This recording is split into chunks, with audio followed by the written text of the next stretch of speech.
Ladies and gentlemen, welcome to the Curbside Network. I'm your host, Jay Kirby.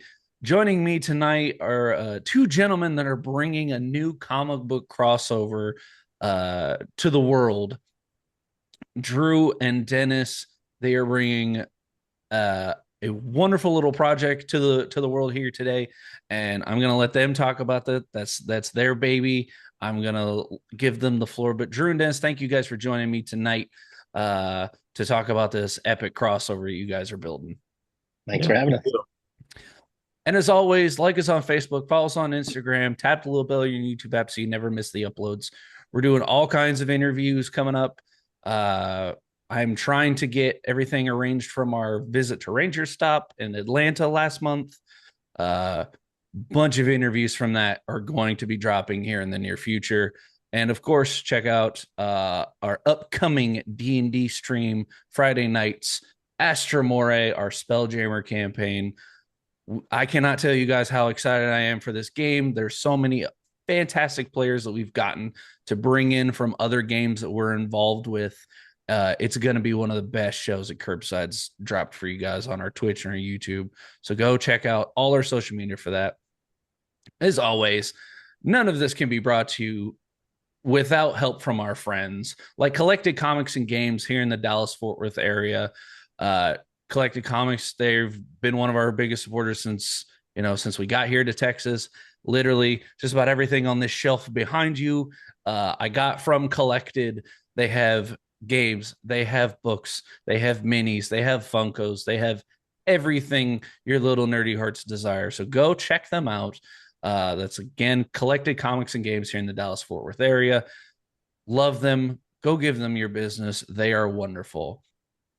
And because I brought it up, Astromore, our D&D stream in space, our Spelljammer game, you can't have a D&D game without dice. It kind of makes the show very difficult to have. So go check out our dice sponsor, ST Way Gaming, on their Facebook, their Instagram, and on their website. Jason has brought some of the best dice collections in the world to you guys here. Some of the most wonderful little designs, some really cool accessories as well. I've got one right here that he actually sent me as a gift. This badass little dragon necklace. Wear it all the time during the streams. Cannot say enough good things about STWay Gaming and their dice array. So go check them out. Go give them your business. You will not be disappointed. And of course, our friends at Peach City Inc. and all of their custom designs and custom t-shirts. Everything that they sell is pre-washed and pre-shrunk, so it's not gonna shrink on you. What you buy is what you get. 100% custom designs. You're not going to find them anywhere else, folks. So go check out Peach City Inc. on our link tree and give them your business as well. With that, gentlemen, Drew, Dennis, thank you for joining me here tonight to talk about this epic crossover that you guys have been building. I saw your guys' Kickstarter. It's doing phenomenal. Tell us about this project that you guys are bringing to the world. Sure. So yeah, it's a crossover. It's two different genres of you could say as a crossover. So that was kind of a tricky way to incorporate our characters. But my character's name is Caspian Porter. He's a character from the near future. He's like your 1950s spaceman type thing. He's like a Han Solo type guy, meets Corbin Dallas from The Fifth Element. Very cocky guy. In my story, Caspian Porter actually, if I back up a bit, Caspian Porter is a series that I wrapped up, a 5-issue miniseries of as of like 2023. So this story actually takes place during my first issue where he gets sucked into a wormhole. And in my normal series, he goes back 500,000 years to a prehistoric Mars, and that's where that story takes place. But this crossover happens to be kind of a little bit of a pit stop. So he gets sucked into the wormhole, goes into the universe of the Celestial Knight, and I'll let Dennis speak to his character. Yeah, so my character, Celestial Knight's been with me since 1986. Created when I was like 13, 14 years old. Classic superhero, I created him when I was in that mode of drawing armor and reading Iron Man and watching a lot of G.I. Joe. So he's a cross between Realm the Space and the Man, Old Yeller, and I say Wu-Tang Clan because they do a lot of musical inserts. But yeah, classic superhero stuff. If whenever I'm at a con and I'm talking about Celestial Knight, I always say, if you're into capes and superheroes, I'm your guy. So trying to return comic back to comics the way we kind of grew up with, where it's good versus bad. Even in my life, I always tell my boys, it's always we're the good guys, and it's always about good versus evil, and kind of one of those mantras of my life. But yeah, into superheroes. He's a character named Jeremy Vasquez. He has a dog named Norman. Norman is his muse. It's his oracle. In the first issue, it's how they get their powers, and then they wind up fighting a kaiju in Times Square. Issue number 2 kind of expands on that lore and the motivation behind being a superhero. And I'll be working on issue 3 coming up. Issue 2 is actually going to print this week, which is pretty cool. But yeah, issue 3 will again extend the lore on the Celestial Knight and Norman, and basically set down the foundation of being a superhero. And one of my cruxes was always like, just because you have superpowers doesn't mean you go defend the planet. I mean, half the planet probably hates you. You probably hate half the planet. But for me, it was always like, let me lay down the foundation. Issue 1, issue 2, and issue 3.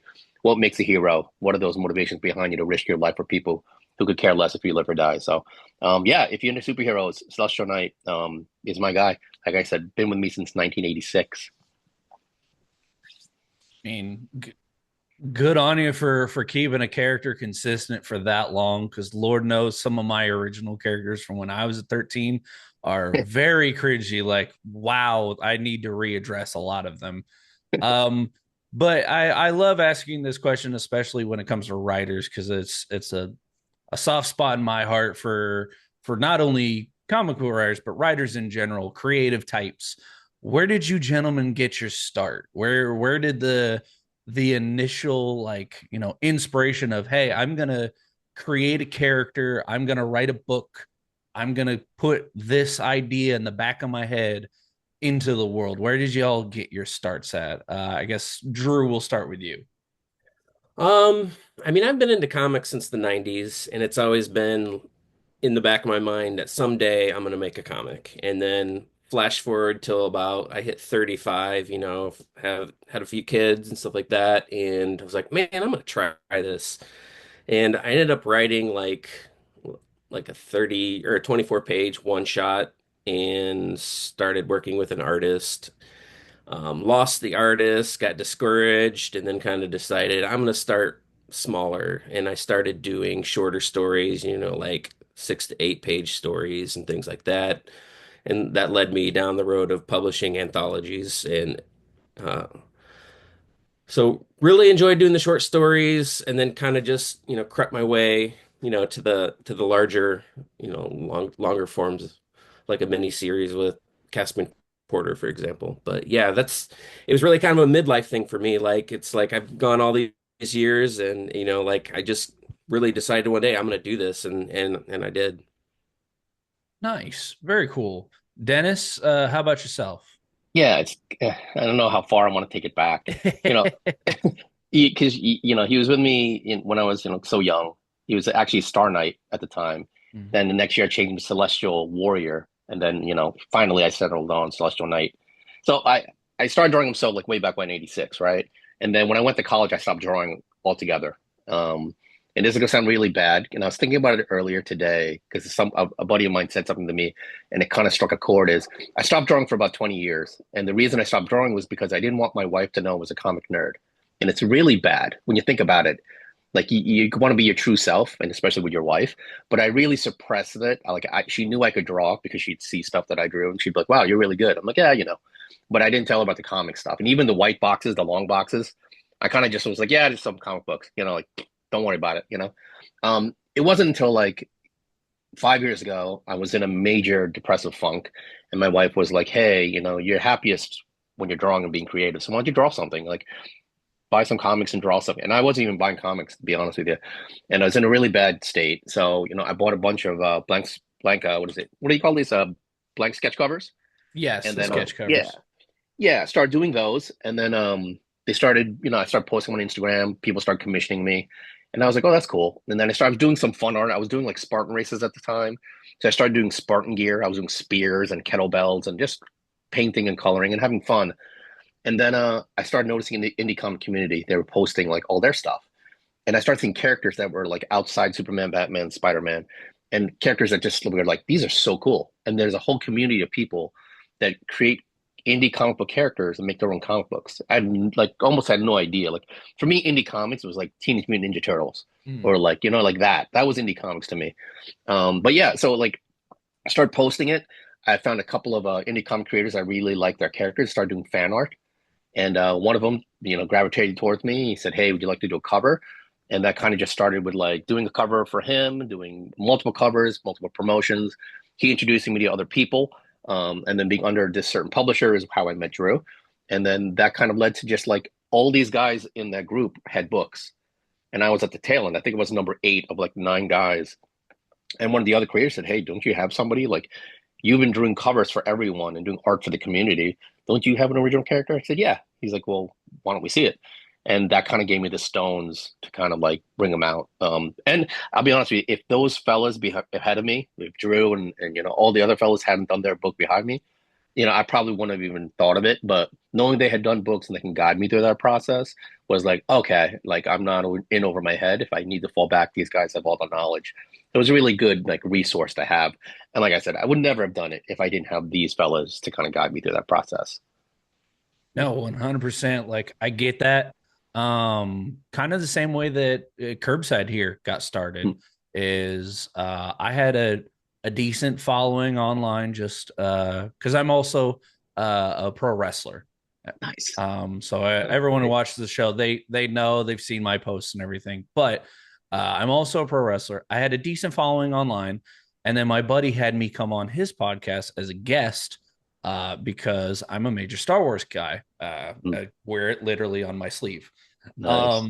And he's like, "Hey, I want to talk about Star Wars, and I want you to be like like my expert on this particular episode." I was like, "Cool." So I went on. We chatted for like an hour about the prequels specifically. He did Mm. a little series where he did original prequels and then the sequel trilogy. So I was his prequel expert. Um and I was like, that was so much fun. I wish I could do this for more people because I Mm. already have all these people following me. Why not help bring more people up as well?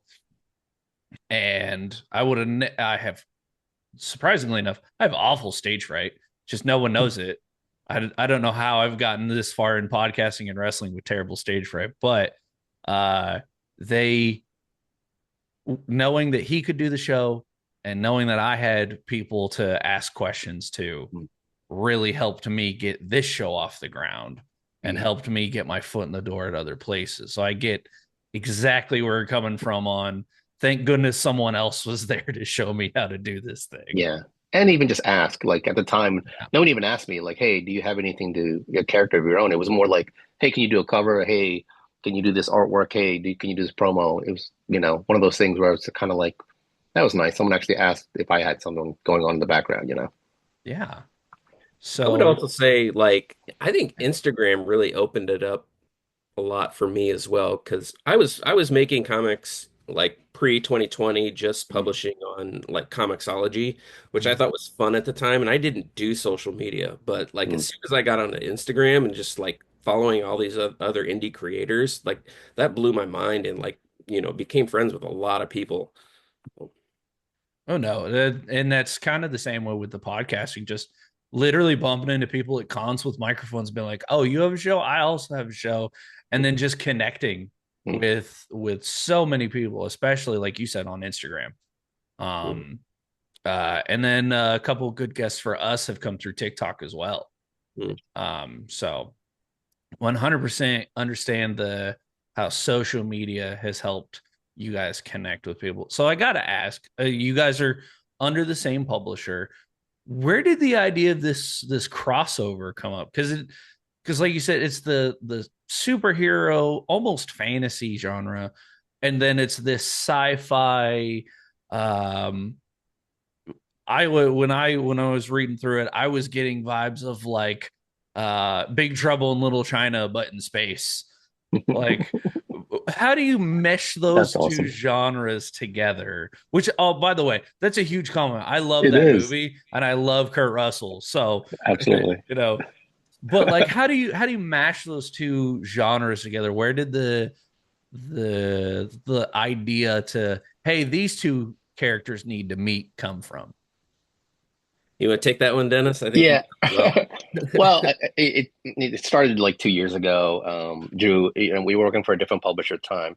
He had mentioned doing a crossover, and it was just one of those things that automatically I just thought of the idea of like, and it made a lot of sense. Like when you take a step back, if you know our characters, I mean, even if you know us as creators, like it just made sense. Like he has someone who's based in space. My character is relatively based in space. They both have sidekicks, and it's both their kind of like their muse and their little comedic relief.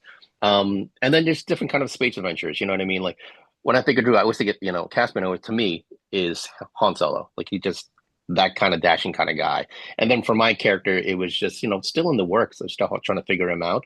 But I knew where he was based on. It was all about heart. Like his character is just all about heart and people. So when it came up and Drew just said, hey, we should do a crossover, automatically idea popped in my head. He's a space delivery man. I want my guy. He has Norman. He wants a delivery. He's ordering something from Chewy.com, and it just kind of clicked. And it's kind of funny. Like I was telling Drew yesterday that I was going through my pictures, and there's photos from like 2 years ago. Like this project was from 2 years ago. This was started 2 years ago. And it's funny. Like I was in the comics, and so you're so in the moment, but these things you're reading are so long ago were started, and then you starting to see it now, and you're so then and there. But this is one of those where I'm just like, man, this thing is a baby in the making, and finally getting this done and putting out there. Perfect time. I mean, just all these things have really aligned up as far as Homebrew Comics, where Drew is in his career and where I'm in my career. It just all lined up really, really well. What else you got? Drew, you add to this? No, no, I was just that told it pretty well there. Yeah, I mean it is has been a long project, but it's been one that we've kind of worked on in between other things. Like I've probably published like 4 or 5 books since we started this thing. So to like actually see it like see Dennis applying the colors like to some of those pages is just like awesome to finally see like finally seeing the final product. So yeah. Yeah. Oh, and that's awesome. The idea of bringing something, because we're kind of, like I said, we're kind of doing that with our curbside, with our D&D games that we stream. We had an idea, like a glimmer of an idea, like years ago, that hey, what if we did a game like this? What if we did a Spelljammer, which is just D&D in space?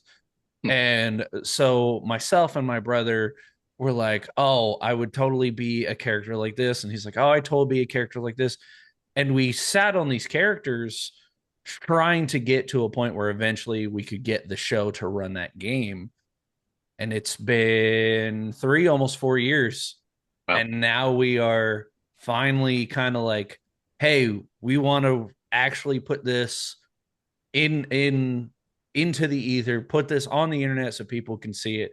And so the two of us are digging up characters that we put in the vault way in the back, going, all right, it's finally time to bring these guys to the spotlight. So I 100% understand. And we're not even posted yet. Like we haven't even had our first session. Yeah. I can understand the excitement and the passion for, wow, we're really doing this. We talked about it so long ago that we're actually getting it like physically in front of us. I 100% get where you guys are coming from with that. That's amazing.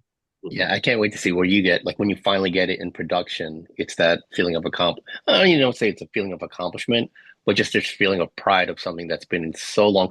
And then to present it to people and get their feedback on it, that's going to be a trip when that happens.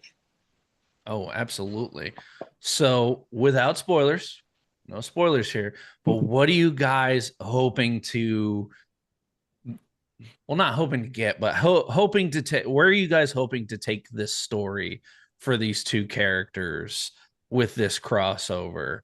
Um, I know there's going to be some initial tension, it's not called versus for nothing.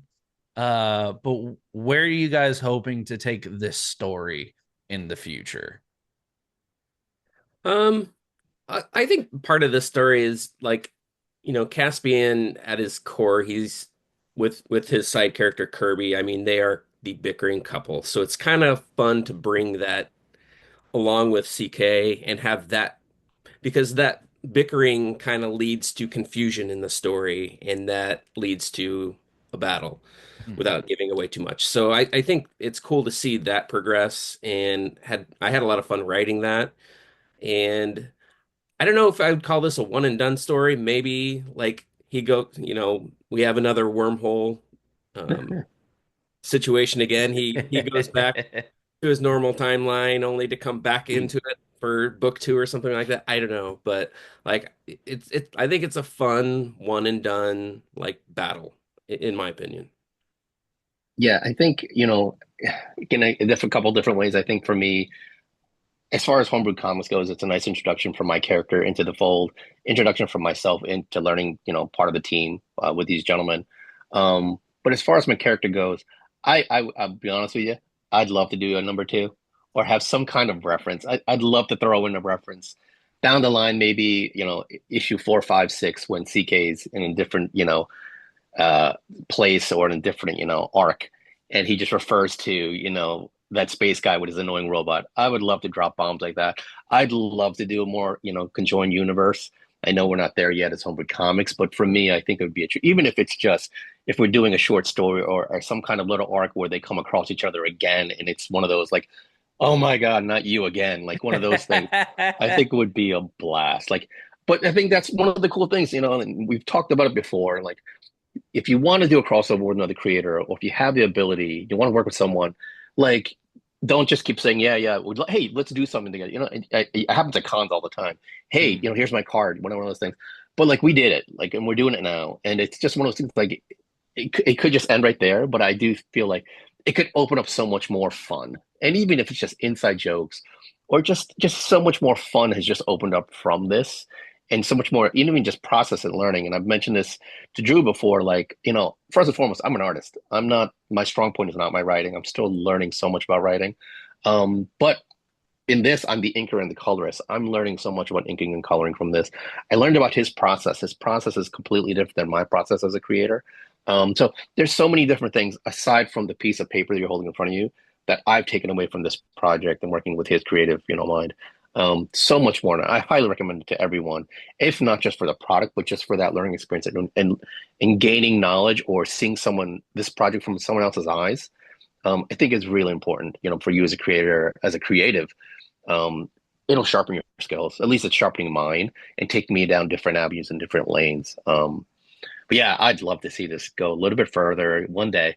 One day, even if it's, I mean, even if it's like, an epilogue or something, and something, Yeah. it comes across, he sees something and he's like, God damn, remember that guy? Or, something silly like that. I'd love to go back and refer to that, and put that little, C issue, CCKCP, issue one or something. That'd be amazing. They cross in a coffee shop or something, and they just Yeah, stare at each other, you know. right. Be amazing. I can just see it now. A couple years down the line, you guys have, writing your two stories. They see each other, Spider-Man meme. You, Right, right, right. You're like, damn it. not you again. Right. So Dennis mentioned it, and I'd love to get both of your guys' takes because Lord knows mine's always different from my partners, from my creative directors. What is your guys' process when it comes to your writing or when it comes to your creative process, just period, whether it be the art, whether it be the writing, like where do you guys how do you guys kind of bring your ideas to life? We'll start with Drew. Sure. So I'm primarily a writer for everything, writer and letterer. But my process is, I mean, it really does start with an idea. Just it could be jotted down. I keep a notepad on the nightstand, for ideas and things like that. And generally go into an outline. I kind of do things in phases, right? Idea, outline, and then from the outline, I actually write in my outline, I start building my script out and then start breaking it down to pages, page one, 5 panels, down to the panels. So that's kind of the way I kind of do it. And then by the end of the outline's gone. It's kind of a living document, right? So by the end of the outline's gone, and then it's starting to look more like a script, and then I start filling in descriptions and things like that. And I tend to be a little more over descriptive on things just because I'm also playing this out like a movie in my head, and I'm the director. So I mean, that's kind of how I do it. No, very much like I kind of, whenever I'm trying to either write something or whether I'm trying to describe something as far as an idea, that's kind of how I look at it. I look at it as like, okay, it's a movie in my head, and now I have to describe it shot Yeah. one, shot two, scene one, scene two. And the sad part, that always makes it harder for me to write the entire story because I'm like, cool, I have a scene for here. We'll say it's scene one. Then I have a scene 12. Now, where do I get the other 11? And how do I get these two connected? Yeah, and I think that's the other thing is like the scripts and stories that come easier for me are the ones where I know the ending to because then I can get the character to the end. It's I've got scripts where I'm like, man, I got this great start, but it's still sitting in my slush pile trying to figure out how to finish it. So like for me, that's kind of like how I recommend it. Say know how to know your ending and then just how do you get your characters there. Nice. Dennis, how about yourself? I'm old school, so as an artist, I do Marvel method, you know. So just like you guys have your scenes, I have my beats. So it's kind of like I know this beat, this beat, this beat, and this beat. And in between those four beats is kind of like these scenes that go into those beats. I will say I'm a 90s artist. So for me, like a lot of those beats wind up being splash pages. So if I know I'm going to hit this big splash page of like this moment of impact, it's the scenes that lead up to that. And then it goes, continues into the next one and then to the next one until the cliffhanger at the end. Most comics have that cliffhanger. Then boom, issue two, and you continue that.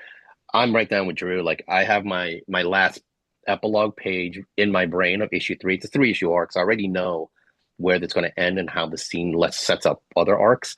But I got that, set up. So I'll draw everything out first. So I'll have my 30 pages drawn out. Typically I go to a printer, I'll print it, and I'll have my 30 pages laid out on my desk. And then I'll start going through each panel and the dialogue on each one.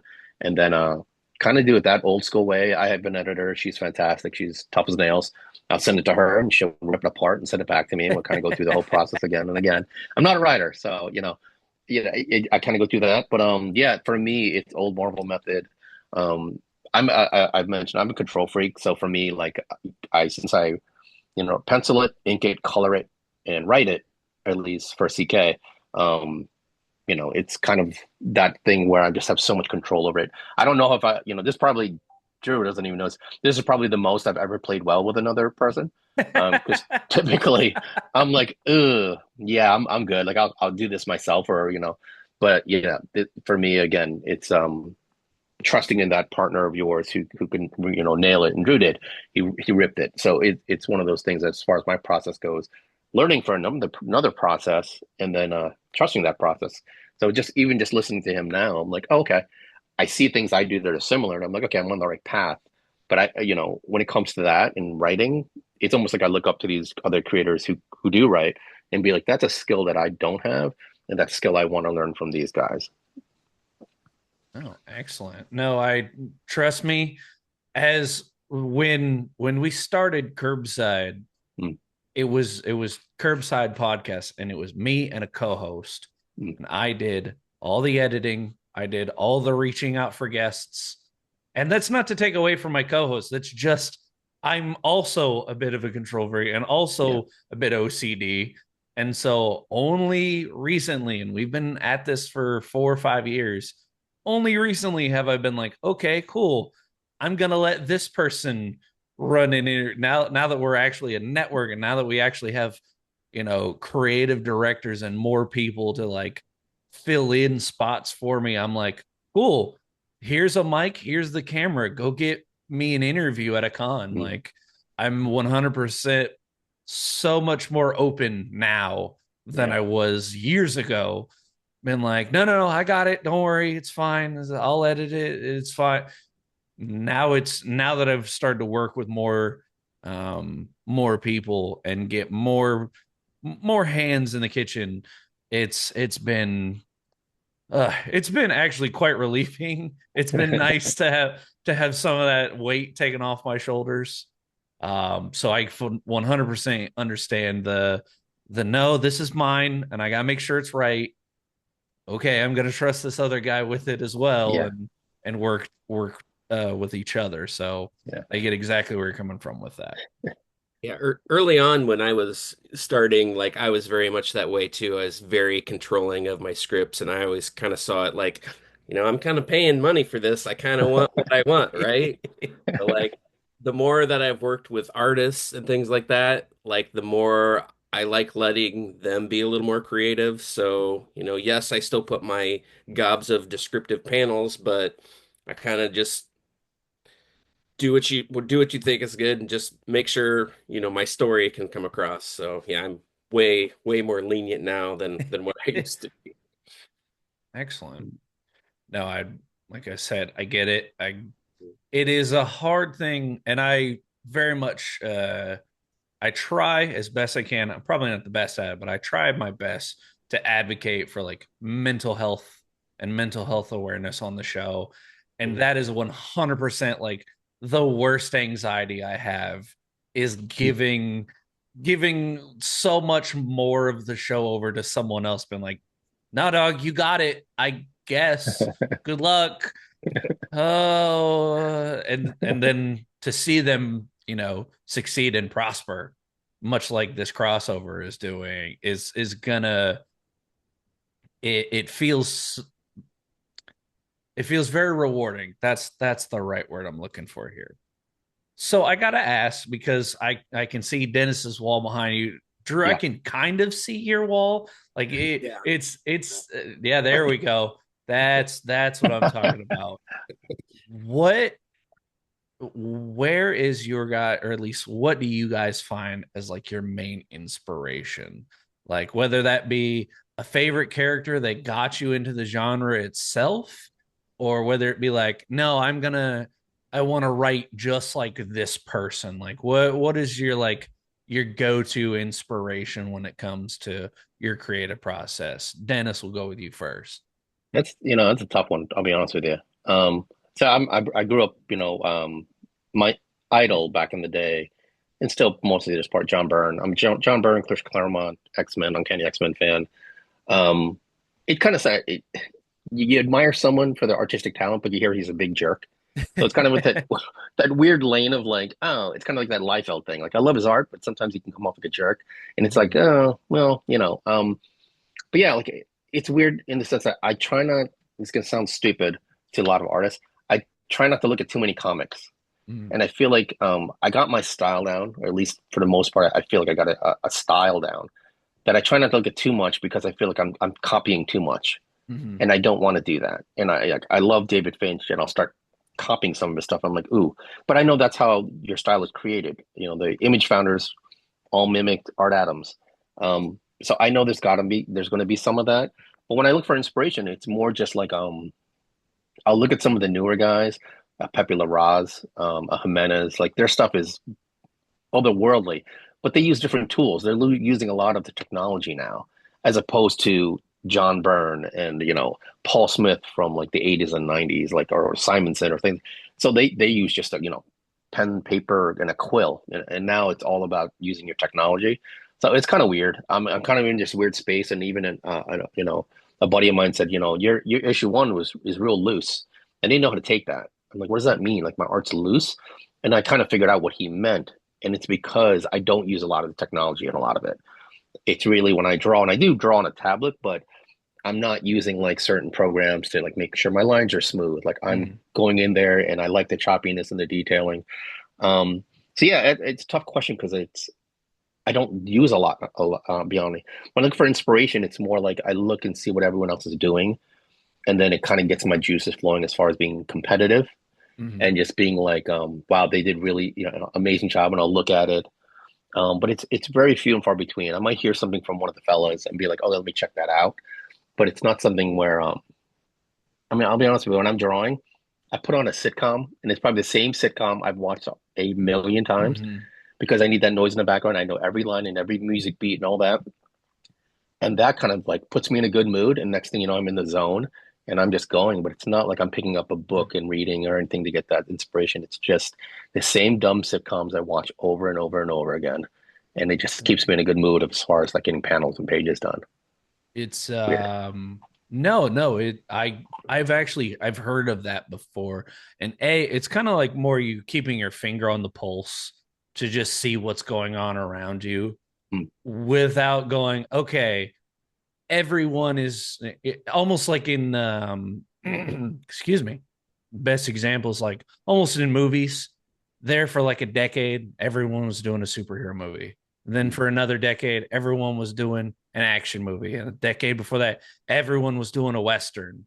So like you were actively being like, okay, this is what everyone's doing, Mm. I'm just being aware of it, I'm not just gonna make my own, you know, fine, I'll Yeah. make my own MCU with Blackjack.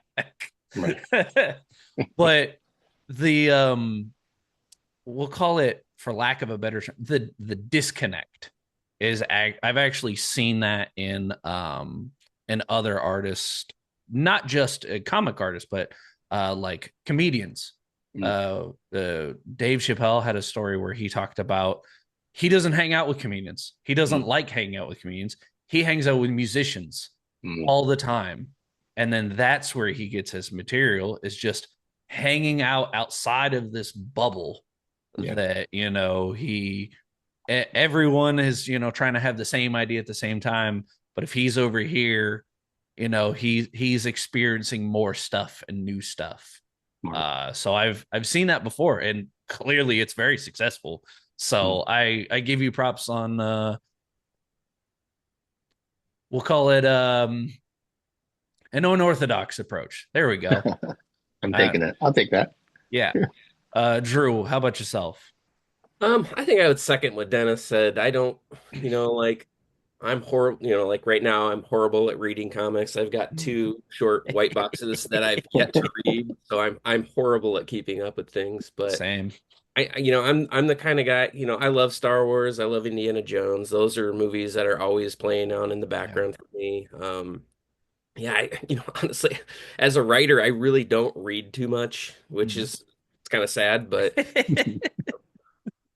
I do, like there are some, out of the box things that do kind of inspire me. Like I recently got a bunch of 1960s, 1970s, like old sci-fi paperback novels, and Nice. just kind of leafing through those kind of gives me some ideas for, future things. But yeah, not really out there looking for inspiration. I tend to write what comes to me, and I mean, I guess that's my style because I want to have something that's my own. So, yeah. Mhm. Yeah, no. 100% respectful. Like, you know, my favorite phrase, or at least one of the bits of advice I like to give to the students that help train in wrestling, is never be the next blank. Never, I'm gonna be the next so and so. I'm gonna be the next Jack Kirby. I'm gonna be the next Stanley. Don't be the next anything. Be the first you. Mhm. You know, whenever Lord knows when we started our D&D show, uh, a lot of us were talking like, oh, we want to be just like Critical Role, and I'm like, eh, they have their thing, and I respect how they work, and I love watching their content, but I am not trying to be them. I'm just looking up to and hoping that we can achieve that. But I'm not, out here stealing their exact shtick. I'm not Mhm. trying to be the next Critical Role, or I'm not trying to be the next to insert whatever pod. I'm definitely not going to be the next Joe Rogan or anything like that. But trying to be the first Curbside. Mhm. So I can respect the originality of your creations. Very cool. So, out of curiosity, because once again, I can see your guys' walls behind you. I can kind of pick up on, I think I see the themes here. What are your guys's like OG, like favorite either teams or favorite comic book characters?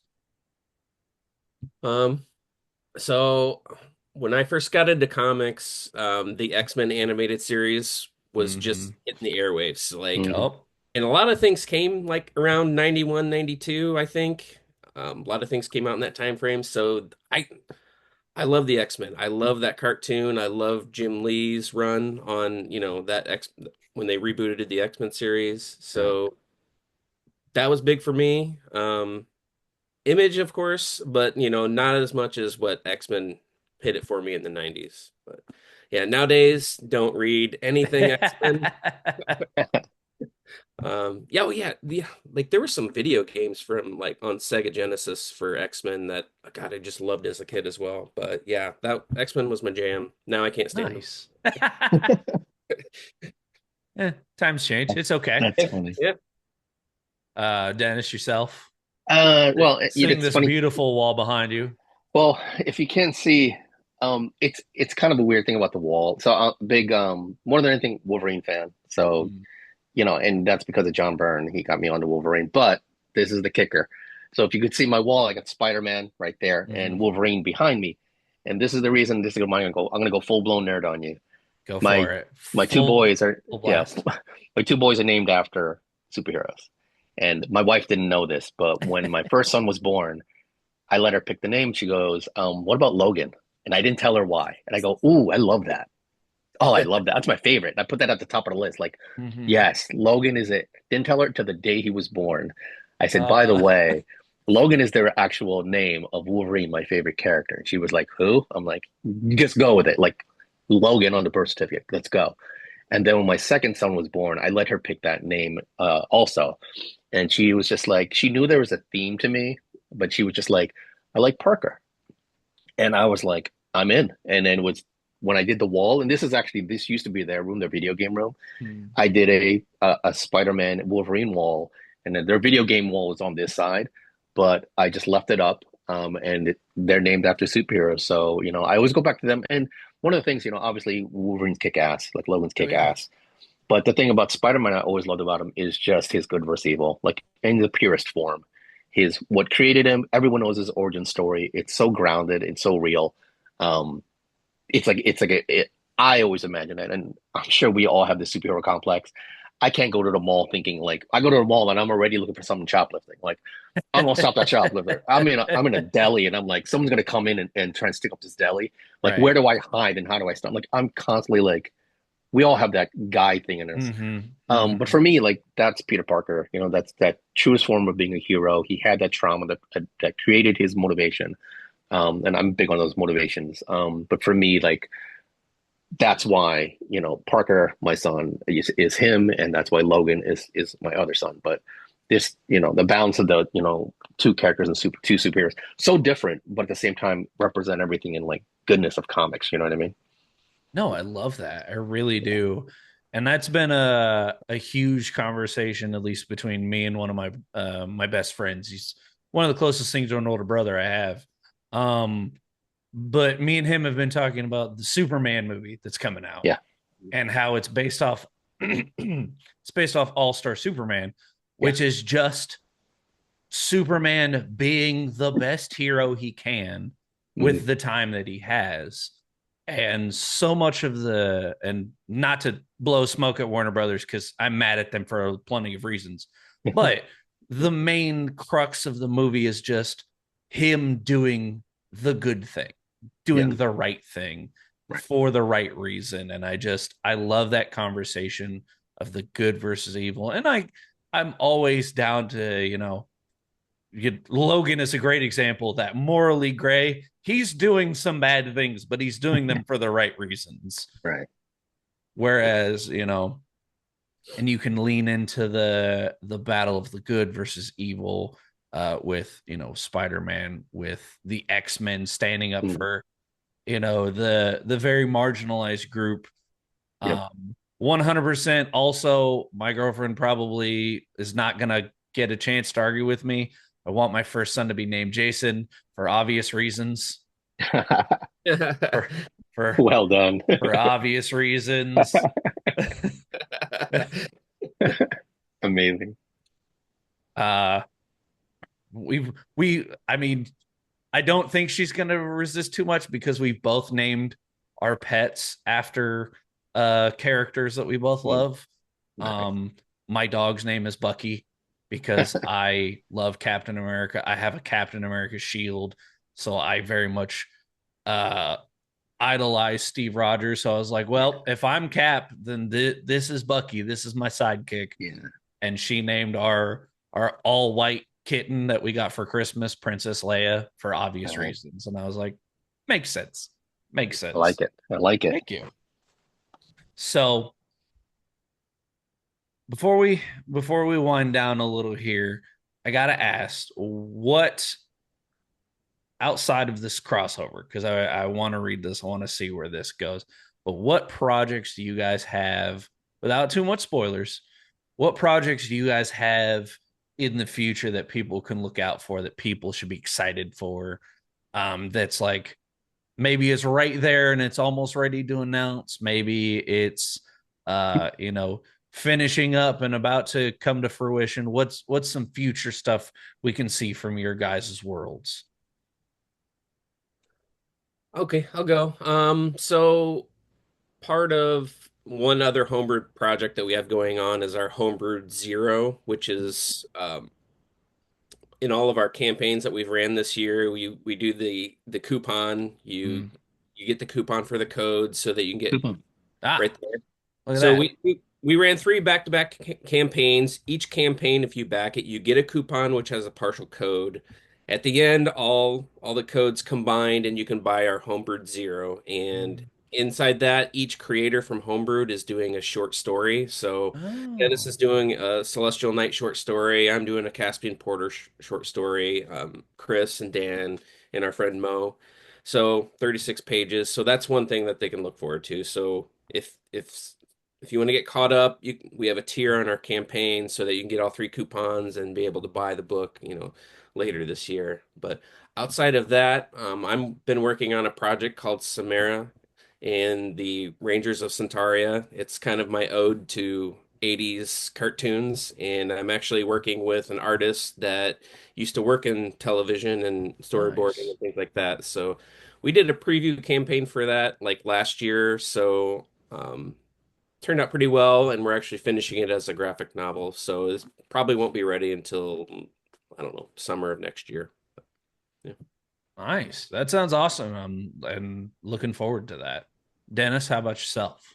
Yeah, so I'll go back to the Homebrew Zero. So like one of the things when we're doing Homebrew Zero, the main man, Chris Saloff, he's doing his 6 page crit story.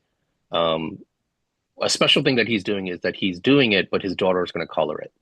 Oh, So yeah, so I thought that was really cool because it makes this issue a little bit more special than just the three coupons. He's doing a nice little story, and there's sentimentality behind it. I thought that was pretty cool. They kind of stuck in my brain. They kind of just simmered in there. And so one of the characters or side characters in Celestial Knight lore is the reporter. And there's always a reporter who's always trying to track down the Celestial Knight, or at least he's always there when Celestial Knights happens. And he's a character based off my best friend. My best friend's an actor in LA. And I always give him like one panel or two in each book where he's just like, this is Rob Saladino from WHBC reporting, and he's like trying to track down the Celestial Knight. So I just thought, like, let me do a 6 page story based on him, like on a day in the life of him. He comes out of his, he wakes up in the morning, he gets ready for work, and next thing you know, there's a kaiju coming down Times Square, and he's like, what the, like, I just brushed my teeth and I'm on the way to get a bagel. And here's a kaiju, and there's now the Celestial Knight fight. So I thought I'd do a quick 6 page story. It plays to my strengths. I love drawing kaiju and combat and all that, chaos. And then, of course, I already actually reached out to my buddy, and we're supposed to have a call today. We canceled it. We'll push it back. But again, a short little story and just a little bit more special for myself of like, expanding his dimensions of his character. He is based off someone real in my life. So that's that. And Homebrew Zero is just a super cool thing. It's a holofoil cover. I love holofoil. Who doesn't love holofoil? And exclusive. So there's only 250 copies made. So if you can back the campaign and get this issue, I think it'd be great. One of the partners who's doing it is Mo Lubasan. He's one of my closest friends. Even though he lives in Thailand, the beauty of Instagram, I create this friendship with someone in Thailand, for goodness sake. But his story is a short story, and the machinations behind it is really, really deep. And when I first met him 4 or 5 years ago, he had told me about the story because it was in a really, really traumatic part of his life, and his release was this story. So most people don't know, like, this story is really, really deep, to his character and what he's gone through in his life, and that moment in time that he put all his angst and energy into these pages. So for me to hear that he was bringing it to this was like, holy cow! Here's another guy who's just bringing a different layer to people would just read and see a 6 page story. But if you knew the stories that were behind it and why these pages came about, your heart would break. So that to me, like Homebrew Zero is a big deal coming out. Drew, correct me if I'm wrong. I think it was in this. We're looking at it in October, or is it post Yeah. October? Yeah, around October timeframe. Yeah. There we go. Okay. And then my other side project, other than completing the 3 issue arc for Celestial Knight, 3 issue arc, issue 2 right now hitting the printers. Start working on issue 3. I'm taking a dip into horror. I've had a character in my brain, another one I've had in my brain for a long time. Was a horror based character, and it plays upon the fears that we all fear every day. The intensity of fear. I think a lot of us have been in that moment of fear where you thought you were going to die, and there's that moment of fear that's so intense. I I don't want to say I love that, but there's to me it's such a mystery of the what that is. Like there's an energy behind fear, but when you know you're that close and there's that energy behind it, what is that energy? And I wanted to explore that in my horror series. So I reached out to my buddy in Thailand. He's a penciler and he's already knocked out 9 pages now. I'll be inking and coloring it, and that will be my step into horror. That arc is that story is called Mama's Boy, Mama's Boy the Psychotic, and that'll be coming through Homebrew Comics hopefully in the near future. But a lot of things, we got a lot of Yeah. things in the works at Homebrew. No, it sounds like it. I'm gonna go check them out like as soon as I get logged off of here because I'm very much intrigued by the Zero and the collaboration of storytelling and that. See, I'm what you could call a punk, and I don't usually do horror, Mm, but you got me intrigued. You got me yeah, hooked. So I might have to give that a peek. nice. Um, but before we log off, before I do the sign off, gents, is there anything you'd like to say to the people of the interwebs, those out there that are going to watch this interview later, whether it be something you got to say or whether it be, where they can find you on, on the social medias? What you got? I think I'll just leave with, go to homebrewedcomics.com. There's links to our current campaign, the Celestial Knight versus Caspian Porter, which is fully funded right now with 16 days left to go. Also on our website, it's got all our links. It's got all our social links. We have a online store. So if you want to get caught up, we do offer PDF copies of all of our back catalogs. So if you remember, we were 4 creators that came together, so we have quite a few books to choose from there. Yeah, so social media links, everything's there, homebrewedcomics.com. Oh, Yeah, yeah. I'll piggyback off Drew said. The campaign, even though it's funded, the take a look at the tiers, the rewards. There's something for everyone. And I used to say, when we're all in financial bind. Back to digital. It's $3. Kick-ass story, some great stuff. You'll love it. We're not going to disappoint you on that. But if you can't back that, look at the other tiers. There's some really cool tiers as far as catch-ups. You can get an issue of Crit, an issue of Bigfoot Knows Karate, and get introduced to homebrew comics.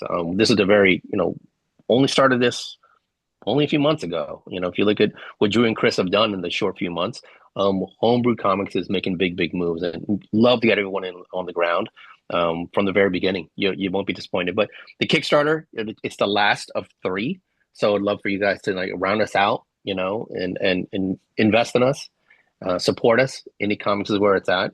And we have so many great things planned. So we'd love to get everyone on board. And like I said, there's an affordable tier for everyone. And like I said, that digital there, I can't tell you how many people I've just said, get the digital. Especially if you're away, if you're not local or if you're international, get that digital. You'll love it. Hell yeah.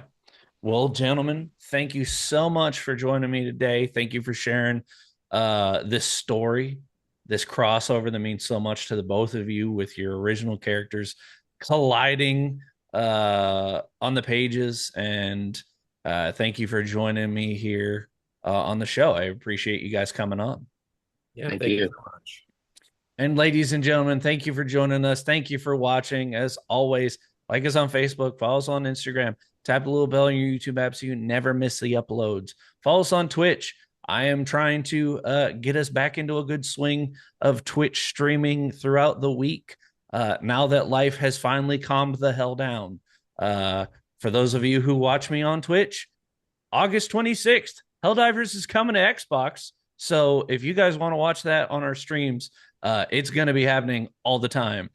And of course, I cannot go without saying Astra More, coming to you guys Friday nights on our Twitch and our YouTube and our Facebook and all our social media.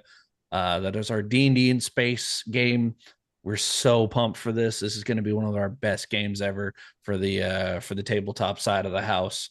That is starting at the end of July. We don't have a set date, but keep posted. Session 0 is the 18th, so I can only assume that the following Friday, the last Friday of July, is going to be our first game. So keep an eye out for that. Like us on all the Instagrams and all the social medias. Check out Homebrew Comics and this amazing crossover of Caspian Porter versus Celestial Knight. This is going to be such a good book. I'm looking forward to getting my hands on it as well. But thank you, gentlemen, for joining me tonight. Thank you, everyone, for listening and watching. And thanks for stopping Kirbside.